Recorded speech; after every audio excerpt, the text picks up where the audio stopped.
अतीक अहमद की हत्या के 5 दिन गुजर चुके हैं, लेकिन उसकी पत्नी शाइस्ता परवीन का अब तक कोई पता नहीं चल पाया है।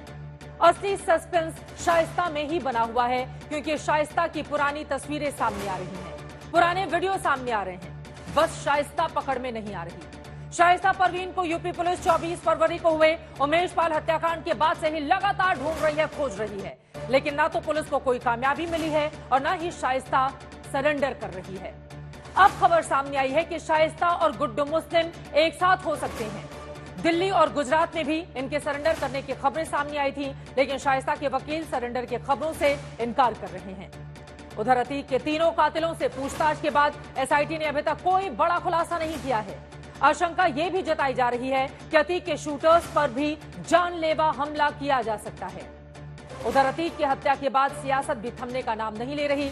असदुद्दीन ओवैसी ने अतीक के कातिलों को नाथुराम गोडसे की अवैध संतान और आतंकवादी बताते हुए यूएपीए लगाने की मांग की है। तो वहीं दूसरी तरफ आज पटना में जुमे की नमाज के बाद अतीक अहमद अमर रहे के नारे लगाए गए हैं। अतीक को शहीद बताया जाने लगा है। अतीक कांड की जांच से जुड़ी हुई एक खबर यह भी आई है कि अतीक की हत्या के बाद से सर्विलांस पर लगाए गए सैकड़ों मोबाइल बंद किए जा रहे हैं। ऐसे 800 से ज्यादा मोबाइल बंद किए जा चुके हैं, जिन्हें पुलिस ने सर्विलांस पर लगा रखा था। इससे पुलिस को सुराग तलाशने में दिक्कत होने लगी है। इस हालात में सबसे बड़ा सवाल यही है कि क्या उमेश पाल की हत्या के 2 महीने बाद भी शाइस्ता परवीन को नहीं पकड़ पाना यूपी पुलिस के लिए बड़ी नाकामी है? क्या अतीक अहमद की हत्या अब मजहबी सियासत करने वालों के लिए मुद्दा बन चुकी है? क्या अतीक अहमद के शूटर्स का सच पता लगाने में यूपी पुलिस कामयाब हो पाएगी? वो दिन कब आएगा? अतीक अहमद मिट्टी में मिल गया, लेकिन अभी उसकी कहानी का आखिरी चैप्टर बाकी है। जुर्म को मिट्टी में मिलाने के सिलसिले में आज 3 कहानियां हैं। एक तो अतीक की बीवी शाइस्ता परवीन और अतीक का राजदार बमबाज गुड्डू मुस्लिम फरार है। इनके सरेंडर की खबरें आती हैं, ये पकड़ में नहीं आते। दूसरी खुफिया खबर चर्चा में है कि अतीक के तीनों कातिलों की जान का खतरा भी अब बढ़ गया है।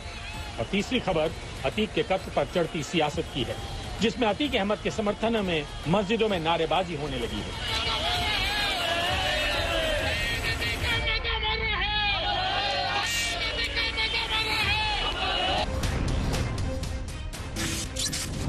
अतीक अशरफ की हत्या के बाद शाइस्ता की तरह तरह की पुरानी तस्वीरें और वीडियो आ रहे हैं, बस शाइस्ता पकड़ में नहीं आ रही है। सोशल मीडिया पर बिना बुर्के के शाइस्ता परवीन का जो वीडियो या तस्वीर वायरल हो रही है, वो इस पूरे प्रकरण से काफी पहले की बताई जा रही है। लेकिन इसी शाइस्ता को अब यूपी पुलिस पकड़ नहीं पा रही है। हर 1-2 दिन पर शाइस्ता के सरेंडर की खबरें उड़ाई जाती हैं, लेकिन अतीक के पुराने वकील कहते हैं ऐसी कोई खबर नहीं है। अभी तक ऐसा कुछ नहीं किया गया। हमारी तरफ से तो कोई भी सरेंडर एप्लीकेशन न्यायालय में दाखिल नहीं है जिसपे कोई रिपोर्ट सीजीएम साहब ने मंगाया हो। तो ये अफवाहें उड़ रही हैं, ये अफवाह है, सरेंडर की कोई भी ऐसी जो है बात आई नहीं है। अतीक के परिवार की 3 वांटेड महिलाएं लापता हैं। बीवी शाइस्ता परवीन का कुछ पता नहीं। अतीक की बहन आयशा नूरी ने जरूर 13 अप्रैल को ही सरेंडर के लिए अर्जी दी है, लेकिन पुलिस की रिपोर्ट अदालत नहीं पहुंची। अशरफ की बीबी जैनब फातिमा पर केस नहीं, लेकिन लापता वो भी है। जैनब फातिमा की तरफ से अभी कोई सरेंडर एप्लीकेशन कोर्ट में डाली नहीं गई है।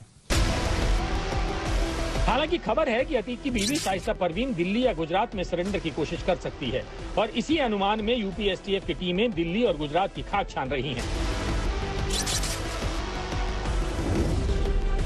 ये गुड्डू मुस्लिम भी यूपी पुलिस के लिए बड़ा चैलेंज बना हुआ है। 24 फरवरी को उमेश पाल की हत्या के बाद से 2 महीने गुजरने को हैं, लेकिन गुड्डू मुस्लिम पुलिस की पकड़ से बाहर है।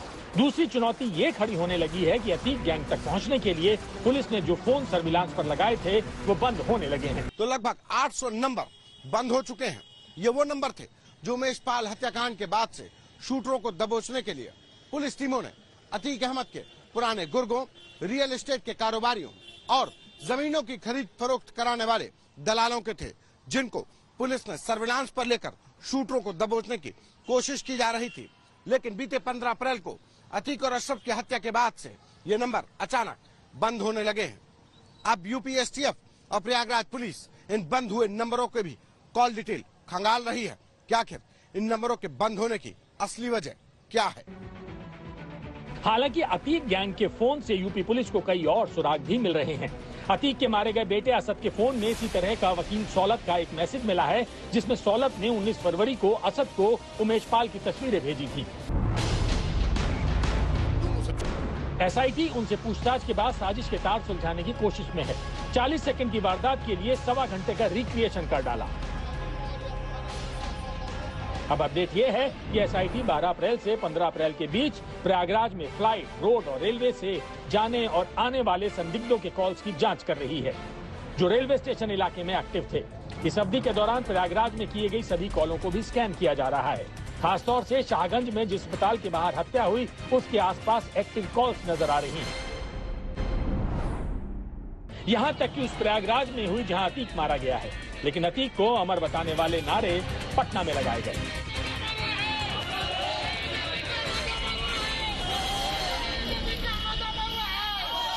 बिहार को पाकिस्तान हम नहीं बनने दे माननीय मुख्यमंत्री जी। ये अतीक अहमद का जो महिमा मंडित हो रहा है, वो कोई राष्ट्रभक्त नहीं थे, वो देशद्रोही थे, वो कहीं न कहीं अपराधी थे। अपराधियों और आतंकवादियों के लिए इस तरह का नारा इस राष्ट्र के लिए गुनाह है। वैसे सियासत तो अतीक अहमद की हत्या पर पहले से ही शुरू हो चुकी थी, लेकिन अतीक के मारे जाने के बाद धीरे धीरे सियासी तपिश बढ़ती जा रही है। कट्टरपंथी अब अतीक को शहीद बनाने की कोशिश कर रहे हैं, तो दूसरे विरोधी दल अतीक की हत्या के बहाने बीजेपी सरकार पर हमलावर हैं।